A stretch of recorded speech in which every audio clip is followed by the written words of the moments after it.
Everyone, and welcome to my channel where I talk about movies.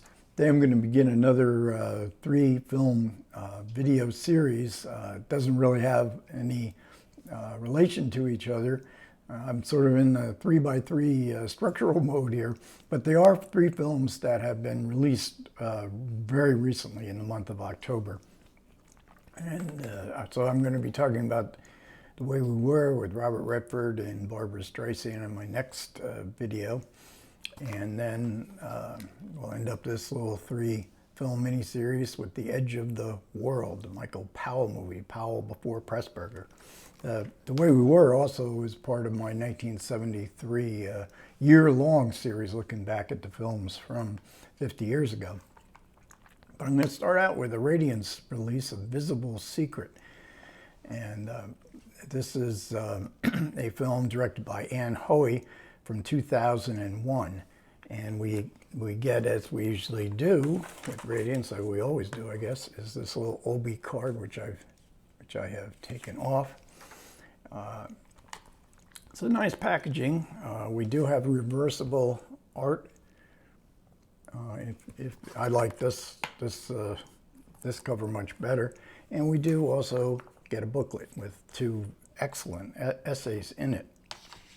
Now, this is a horror film, so I watched it. It was part of the movies that I watched for Halloween. It's a mixture, mismatch, really, of genres. So we definitely get horror, but we also get kind of a family drama. We get a comedy. We get a romance as well. So the movie starts with a very horrific accident, traffic accident. Somebody gets killed, and this is the centerpiece of the narrative because this happens years ago, and then the sort of revenge, or it's hard to tell exactly what's going on for a long time into the movie, but this is very important where all the elements of the characters, or the characters and all the elements of the plot revolve around and lead back to. So, and very much changing tones. As I said, it's a mixture of genre and mixture of tones. And it kind of does keep you a bit off balance.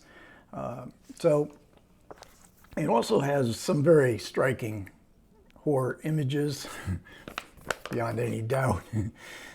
They're not, some of them are actually not that horrific. They appear to be horrific, but it's really the horrific part of the film is the possessions of the ghost. Because there's good ghosts, which are like angels, and there's bad ghosts, which are like demons. And we really don't always identify right away what kind of ghost is present here. So it's, as I said, it's sort of a rom-com. It's a story about young people. And as far as this as being 2001, in the supplements, and I've seen enough Hong Kong movies to know that the takeover, which happened a few years before, was very much on people's minds. What's the world going to be like for young people going forward?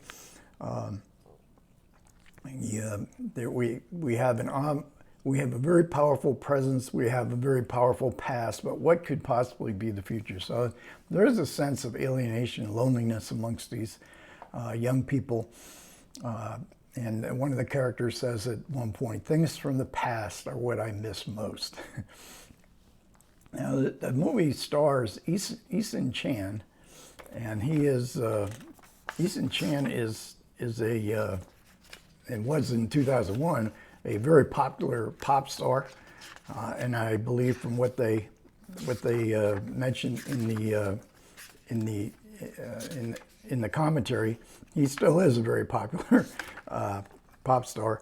And you see him here on the cover. This is Eason Chan, and also Chu Ki. She might look familiar to you.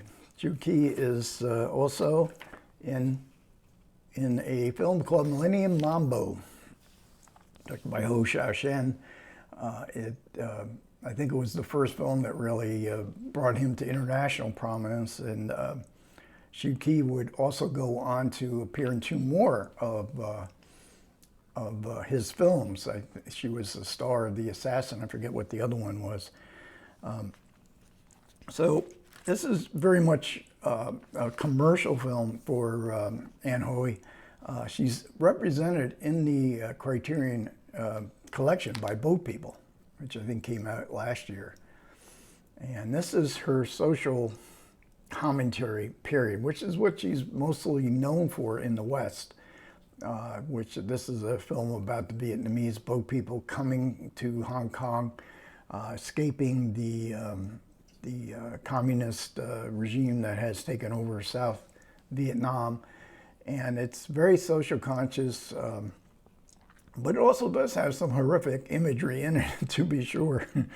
And it also plays a little bit to Stanley Kwan's Rouge, also in the Criterion Channel, which is another ghost story, and another ghost story that heavily deals with a kind of romantic view of ghosts.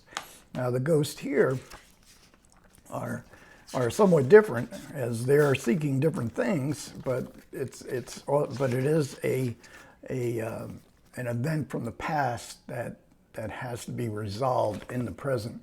And this is a really striking ghostly imagery of somebody riding on the subway. And there's a big controversy over this image that got the film a lot of publicity because the subway system in Hong Kong objected to it, that people are going to be afraid to ride the subways. So all the negative publicity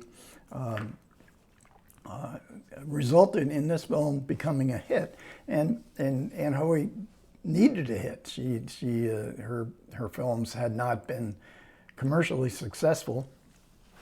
Like I say, sort of an art film director. But she does have a background in horror films, and a couple of her early films, one called The Secret, and in many ways this is sort of Visible Secret is kind of like a updating of that film from 20 years earlier. And another Spooky People, I think, was the other one. These were hits for her. In the supplement, she makes a very she makes a distinction between being an art film director and a commercial director, and she says they are sort of two different things. But I didn't understand entirely her distinction there, but certainly the only art film of hers I've seen, Boat People, is a very entertaining movie, and she won awards for it.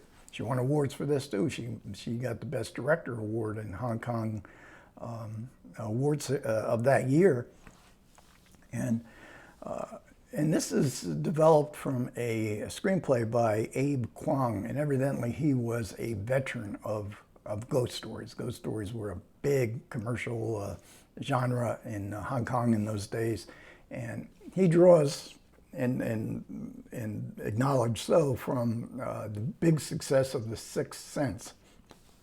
So we get twists, we get turns. I got to admit, the last twist in the movie I found somewhat confusing. Maybe it was because of the subtitles.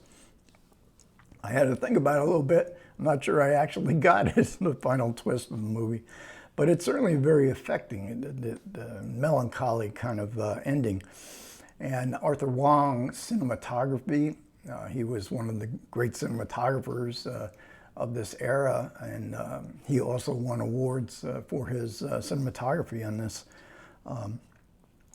this movie. And so we get some supplements here. The supplements are, what there is of them, they're good. There's no commentary. We'll get a conversation that I mentioned with Ann Hui and Ken Jones. And she talks about the movie, talks about the place of the movie in her career. 14 minutes. This could have easily been a 30-minute conversation. I have no idea why you get the director to talk about their movie and then, you just give them 14 minutes. And we get a terrific visual essay by Alexandra Haller-Nicholas. Again, 14 minutes. And then we get a archival making of the film, which is pretty good. Again, 14 minutes. So we get 42 minutes of supplements here. And I mean, this is the kind of film I don't understand. You know, I'm not real knowledgeable of Hong Kong cinema. It's something that I've only really delved into in the last couple of years. But there certainly could have been a lot more here to give us this kind of perspective on the film. Now, overall, overall, I would say this is a very effective horror film. It's not how it fits into exactly into the genre as far as Hong Kong horror goes, or does it give you enough, you know, give you enough horrible imagery? Even like I say, even some of the horrible imagery is probably somewhat tame compared to what I guess many who love the genre, you know, expect. But it does give you a lot of other stuff here. A very effective romance, terrific performances by the two leads, but also in the supporting cast, there's some very famous Hong Kong actors doing sort of cameos here that I'm not that familiar with. I'm getting this from the supplements. And again, there's two great essays in the booklet. The Invisible Secret in the Look of Hong Kong Horror, and that's by Gary Bettinger, and then we have another one called New Millennium, Old Ghosts, and this is by Dylan Chung. Okay, thanks a lot for everybody who managed to listen. I do appreciate it. Comments are welcome. Take care.